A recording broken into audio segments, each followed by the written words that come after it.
I mean, did this guy drop the ball or what? I mean, seriously, how do you go to sleep at night after encountering Jedi JD Vance, Obi Vance Kenobi, Jedi JD Vance, okay? And here we have, I mean, it was just a massacre, okay?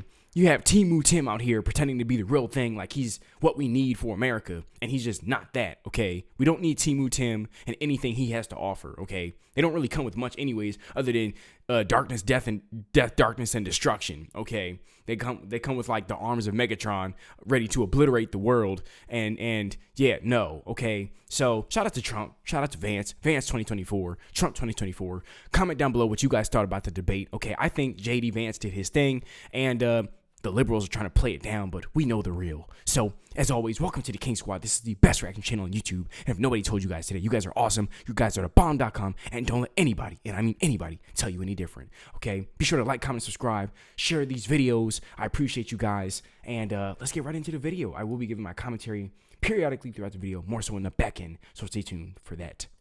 It's 5 o'clock in New York City, and this is The Five.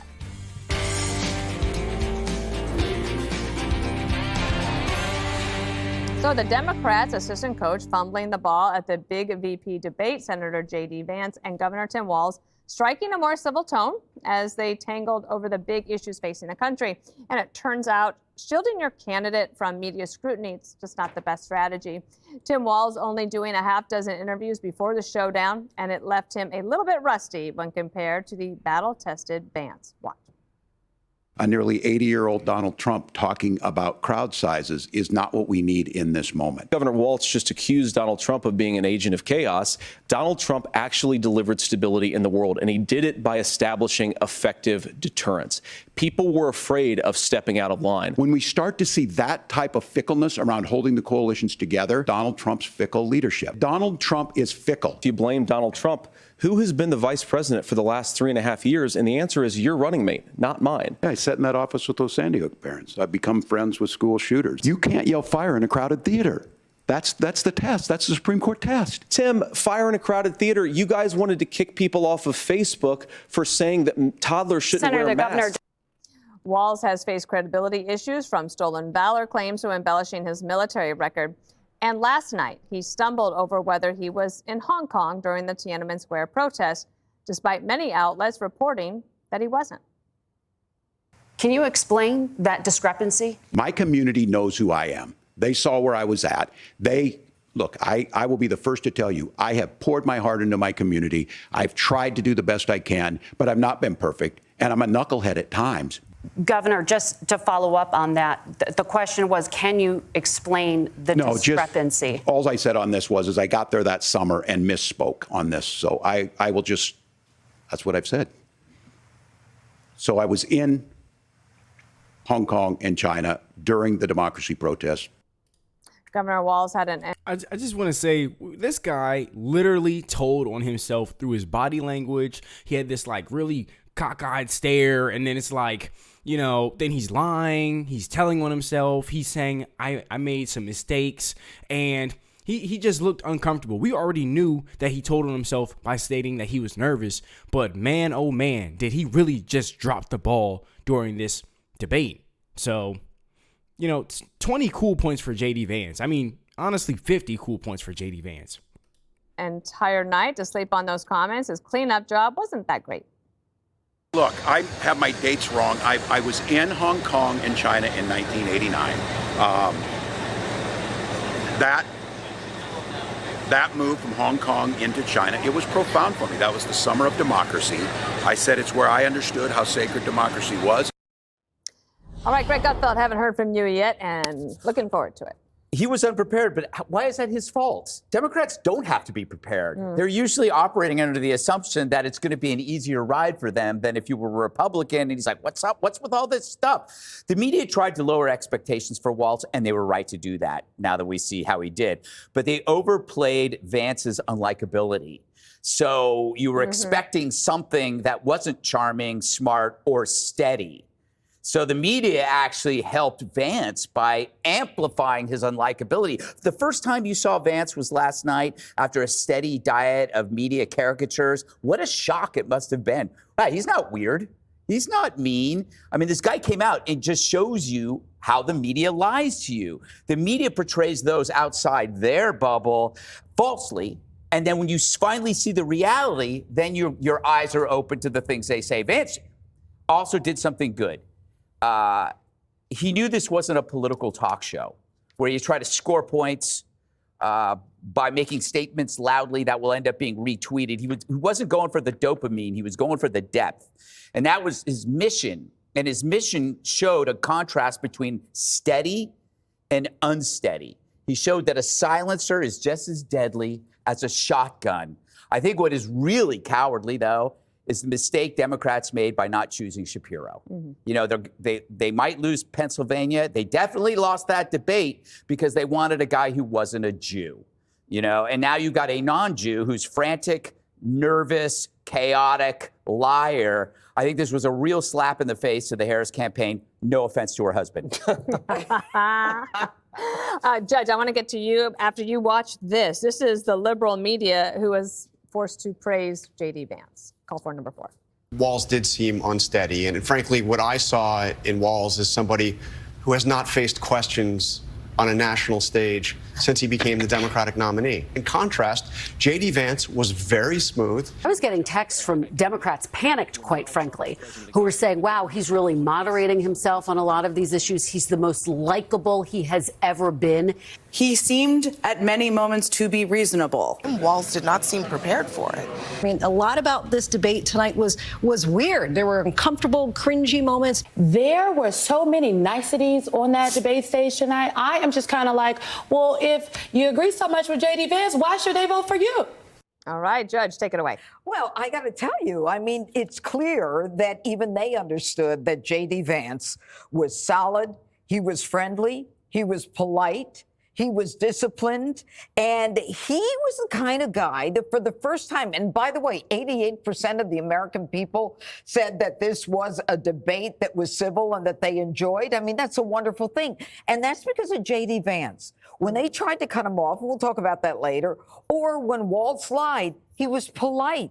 This is a guy who's going to reach across the aisle. This is a guy who will make not only a great vice president, but a great president one day.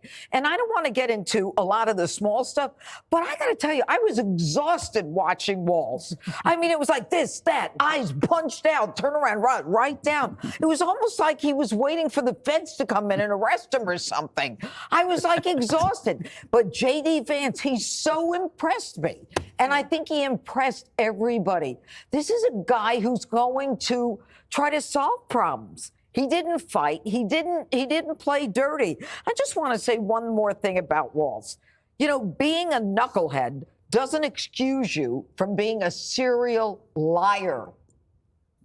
And I was saying, Harold, that Eddie Haskell from Leave It to Beaver was a knucklehead, right? It was, but, you know, lying about things that are pretty basic, and then not having the ability to land an answer at your most important moment showed, I think, why the Democrats were nervous last night. How do you feel today? So good to be back with everybody. I think the analysis that's been around the table, I think it was a very civil debate, and I think Tim Walz contributed to the civility also. But I think that the round robin we did with some of the other reporters and journalists, who I thought were honest about it. The three of us were on last night, and I said there are 5 things I think you have to do when you are in a debate like this, president or vice president. You got to be likable and optimistic. You got to show strength and capability. You got to be smart. You got to be relatable, and ultimately you got to show that you're presidential. J.D. Vance, you're right, Judge. He was coming from a little bit of a deficit because of some of the media characterizations, as you said, Greg, and he. You know, you walked away. I didn't agree with him on a lot of things, but I didn't think he was a bad guy. I just think as a guy that I don't agree with on things. But in terms of a person, a father, someone who's decent, and they agreed on child care, they agreed on guns, they agreed even in some other areas involving foreign policy, but they disagreed on some other things. I thought on the substance, JD was good on immigration and the border. He was good on the economy. He asked serious questions about why isn't the vice president doing this now, and I thought that after they took the first commercial break, Walz was good coming back as he got his stride on abortion. He talked about health care, and if we undo the Affordable Care, what happens? I thought JD didn't have, that was the only time his substantive answers, they weren't as smooth as some of the others. And finally, I think the question he asked about, will you accept the outcome of the election? Do you believe that President Trump does? And he didn't answer that. But you gotta, as you look at this thing overall, then you gotta say that he got the better of it, that being Senator Vance. Did you wear a tie like this for a special occasion? Post-debate Is this a special occasion tie? I mean, it feels like happy. Yeah, exactly. Yeah. Unlike you, is what we're saying. Yeah, see, that's a happy one. You know, this tie reflects the mood of the country. We are pleasantly surprised. How many times can you say that after watching these debates? Because there was the J.D. Vance hoax that was destroyed last night. We were told that this guy was a sketchball. And then many Americans, especially women, saw J.D. Vance last night, and they thought, this seems like the kind of guy you can bring home to your parents. He's smooth, he's polished, he's reasonable, he's civil, he's smart, he's humble. Everything that they said about him was completely the opposite. So he had a great night, but Trump even had a better night because Trump chose him. And remember, the first Trump term didn't pick the best people? A lot of people are now reassured that Trump is picking the right people this time. And in a race that this is this tight, you know how they say Trump has like 94% of Republicans? Mm-hmm. Those 6% of Republicans, you call them Nikki Haley people, never Trumpers, Christie, they love J.D. Vance last night. I had so many texts from people like that saying, wow, J.D. Vance was amazing. Mm-hmm. And that's the kind of presentation that they long for, that Trump doesn't bring to the table, but that can bring independents, women with college degrees, and moderate Republicans back. So he added to the ticket and created momentum after the Democrats have had a real bad last 4 or 5 days. Walz seemed nice, but didn't have a story to tell. Just seemed discombobulated, and the media hated him because he wasn't nasty enough. Their whole goal is to make Trump the devil. And you can't agree with the devil. And a lot of times they were nodding along, and it was like watching two Midwestern working class types of guys agree that the working class is kind of getting hosed by corporate America and by the powers that be. And that was really nice to see. That scared the hell out of the left because they don't want to see agreement. They want to see blood. So he made 2 huge mistakes. Everybody knows what they are. I'm friends with the school shooter. And was I in Hong Kong? I have no idea. Vance, 20 years younger than him. Does everybody know in the audience that Greg and Walz are the same age? Look how good he looks. Now put Walz on the screen. Now, you look at J.D. Vance, they say Kamala's the next generation. I look at J.D., he's the new generation. Yep. So a lot of people that know that Trump's termed out after 4 are going to look at this guy who can convey the American first message with an agreeable tone. They say this is a guy for the future. You're telling me Walz is only 48? You look so good, Greg. Thanks. Okay. Click here. That's crazy. I actually completely agree with that because there's a lot of talk that, you know, there's like a new breed of conservative. There's like a new breed of Republican and all that kind of stuff. I hear talk of that amongst the space on YouTube and X and everything like that. And just talking to my peers and stuff like that. And, you know, when we see that, when we look at JD, when we look at Vivek and everything, because that's another concern. I mean, there's plenty of things that, you know, we have to be concerned about, but another concern is, you know, who do we have after Trump? And I think that we have some serious hard hitters on the right that can really, you know, bring independence to the Republican side, and, you know, we can agree on more than disagree and that kind of thing. At least that was one of the things that came to my mind when I saw J.D. Vance. And I'm talking about when I first discovered him. And I think he definitely relates to a lot more people than Trump does. And that's pretty obvious. But even in his demeanor and his tone, whereas Trump can be very, you know, I'm Trump and I said this and that's Trump and I'm Trump.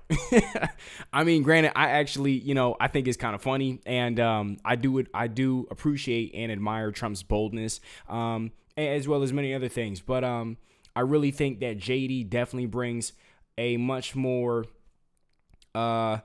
the people can connect to JD Vance more is pretty much where I'm getting at. And that was something that was pretty much clear on display, even during the debate. He seemed like he came off like a man for the people. He connected with the people. It was almost, I would dare to say it was almost for people that, need that. It was almost a heart-to-heart kind of thing almost. He had a meeting of the minds as well. And that was some things that I could appreciate when I saw JD Vance, outside of me just supporting him. I noticed these things just in general, and I was like, wow, I really admire that. Whereas Walz, like I stated in the beginning of this video, he was very cockeyed. He's kind of like, deer in headlights. If you want to see the debate, it's under the live tab of this channel. And even in the chat, you guys were saying he looked like a deer in headlights. He was very unprepared. He was all over the place. He was discombobulated. It was almost like he really didn't know too much of what was going on. He wasn't really prepared. And I really think he represents the left as a whole, to me personally, because that's kind of how I see the left when I saw Walz. All over the place, discombobulated, priorities really throwed, not really focusing on the main issues. And of course, I saw that they tried to trip up JD Vance as well when it came to the reproductive rights conversation and stuff like that. And there were a few other things as well. But yeah, I really think JD did an excellent job. Walz was he was unprepared and all over the place. And that's really, a perfect display of the left during this entire presidential just run and all that kind of stuff. This whole just them running against each other and everything like that. Yeah, I think that pretty much sums up the left's entire run so far. Okay, Kamala Harris, her being selected and not elected, kicking Biden off. Okay, we get out of here after the debate with Trump, and them suing Trump, then the assassination attempts on Trump. It was just, wow, this thing is a whole first, second, and third movie. Watching this entire presidential candidacy just run and everything like that. So that was my own thoughts about it. Let me know what you guys think down below in the comments. I really appreciate each and every single one of you guys for tuning in. And thank you to everyone who leaves a positive comment, shares these videos, leaves a like, comment, and subscribes if you're new here. And as always, shout out to the King Squad. You guys are the bomb.com. And yeah, okay. Shout out to the King Squad family, the King Squad elites. You guys are the bomb.com. You guys are awesome. And you woke up this morning. If somebody needed to hear something positive, you woke up this morning, okay? Another day to be great and all that beautiful stuff. And continue being the best person ever. So I'll see you guys in the next one. Peace. Okay, there we go. Where's the fireworks? There we go. Cool.